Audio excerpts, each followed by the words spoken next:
नमस्कार साथियों, स्वागत है आपका एक बार फिर से। बैंक प्राइवेटाइजेशन के बारे में कुछ नई खबरें आ रही हैं।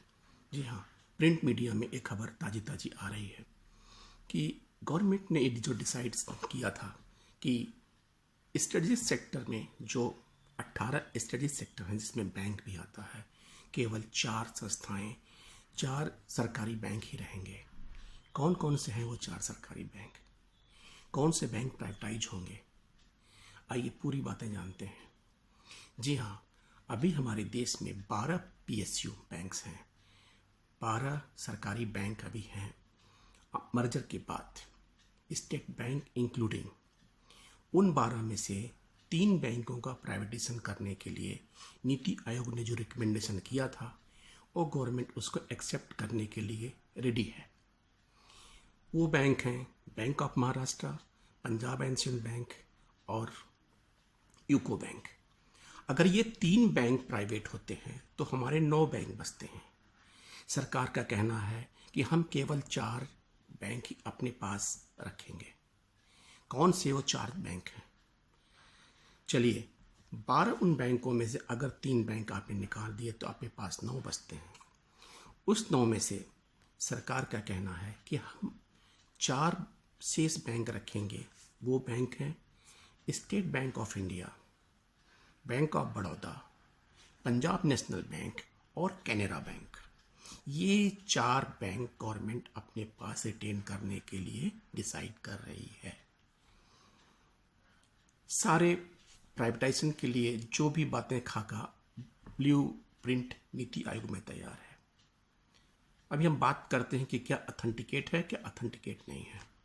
लेकिन अगर ये 4 बैंक बचते हैं और 3 बैंक प्राइवेट होते हैं तो आपके पास 5 बैंक और बचते हैं। वो बैंक हैं bank of India, central bank of India, Indian overseas bank, union bank और इंडियन बैंक। खबरें ये आ रही हैं कि इन 5 बैंकों को हो सकता है सरकार उन 4 बैंकों में मर्ज कर दे जो ऑलरेडी मर्ज के बाद बड़े हो गए हैं, या अपने गवर्नमेंट स्टेक को वो रिड्यूस करके 26% पे लाए। ये सारी बातें करने के लिए गवर्नमेंट को Indian banking company act, acquisition and merger 1970 को चेंज करना होगा, जो नेशनलाइजेशन के समय बनाया गया था। लेकिन गवर्नमेंट अगर डिसाइड कर लेगी तो गवर्नमेंट में 2/3 मेजॉरिटी लोकसभा में और राज्यसभा में भी अच्छी स्थिति होने के मारे ये पास होने की संभावना है। अगर ये सारे कुछ हो जाते हैं तो बैंक जो फेज मैनर में प्राइवेटाइजेशन करना चाहती है उसमें प्राइवेट बैंक 3 को पहले करना चाहती है। वो बैंक ऑफ महाराष्ट्र है, यूको बैंक है और तीसरा आपका पंजाब एंड सिंध बैंक है। ये खबरें आपको प्रिंट मीडिया में फाइनेंशियल एक्सप्रेस, हिंदी जनसत्ता और भी जगह भी खबर आ रही है। नीति आयोग का थिंक टैंक क्या कहता है, क्योंकि नीति आयोग के साइट पे ऐसा कुछ भी नहीं दिखा रहा है।